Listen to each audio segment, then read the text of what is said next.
Renungan Hari Jumat sesudah Rabu Abu, 4 Maret 2022. Inilah saat yang tepat untuk berpuasa. Bacaan pertama diambil dari kitab Yesaya bab 58 ayat 1 sampai 9a dan bacaan Injil dari Injil Matius bab 9 ayat 14 sampai 15. Saudara-saudariku terkasih, kata tobat atau puasa adalah kata yang biasa kita dengar.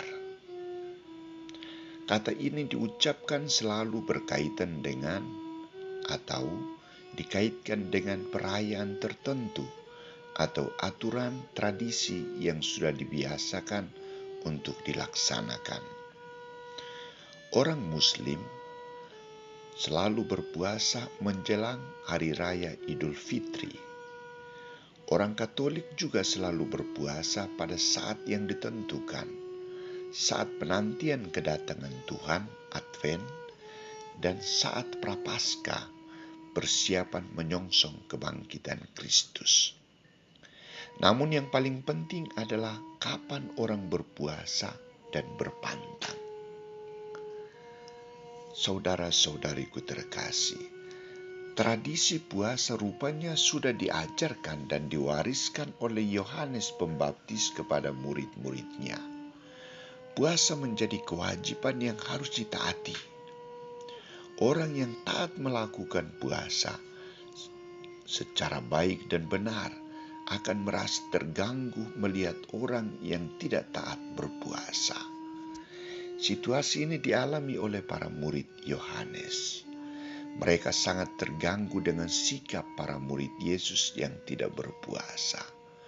Maka mereka mengajukan protes kepada Yesus.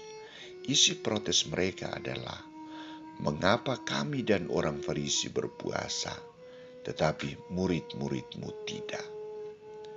Para murid Yohanes berpikir bahwa puasa adalah kewajiban yang harus dilaksanakan oleh semua orang Yahudi, termasuk murid-murid Yesus.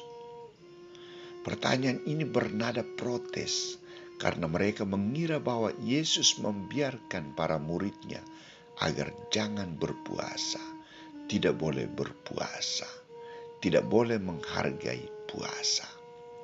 Dugaan para murid Yohanes ini tidak benar.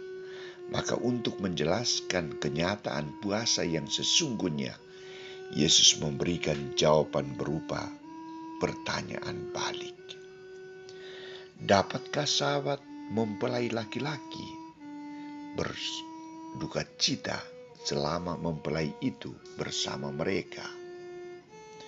Tetapi waktunya akan datang mempelai itu diambil dari mereka, dan pada waktu itulah mereka akan berpuasa. Jawaban Yesus ini menjelaskan kepada mereka bahwa para murid Yesus tidak berpuasa karena mereka sedang bergembira bersama Yesus sebagai mempelai laki-laki. Penekanan Yesus di sini adalah saat berpuasa, waktu berpuasa. Maka jawaban Yesus menekankan dua kenyataan. Keberadaan Yesus di tengah mereka harus membawa sukacita, damai sejahtera, kegembiraan, bukan duka cita atau puasa.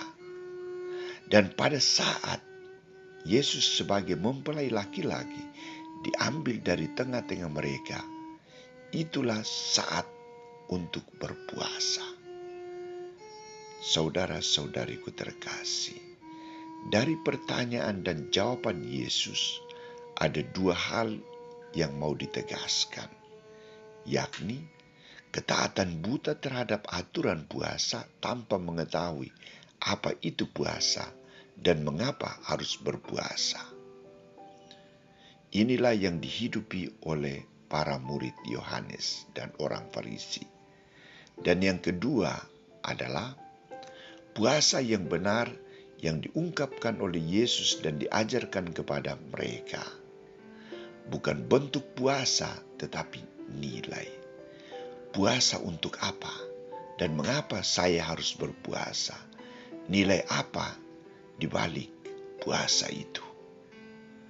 Saudara-saudariku terkasih, kita selalu berpuasa dan saat ini kita telah memasuki masa Prapaskah sebagai masa puasa kita. Hari ini gereja mengajak kita untuk berpuasa. Aturan puasa kita sangat jelas. Umur orang yang berpuasa juga sangat jelas dan diatur. Tujuan dan makna puasa juga sudah dijelaskan dan kita pahami. Namun yang perlu diperbaharui adalah sikap batin kita dalam memaknai puasa secara baik dan benar. Apa yang harus kita puasakan? Apakah hanya larangan untuk tidak makan daging, tidak makan kenyang pada hari Jumat? Ataukah sikap hidup manusia, sikap hidup kita yang bertentangan dengan aturan, yang bertentangan dengan sesama, itu yang harus dipuasakan. Puasa yang kita laksanakan dalam masa Prapaskah adalah saat yang tepat kita merenung, mengalami, dan merasakan situasi penderitaan Yesus karena dosa-dosa kita. Maka marilah kita memaknai nilai yang dalam ini dan kita hidupi sepanjang masa puasa ini.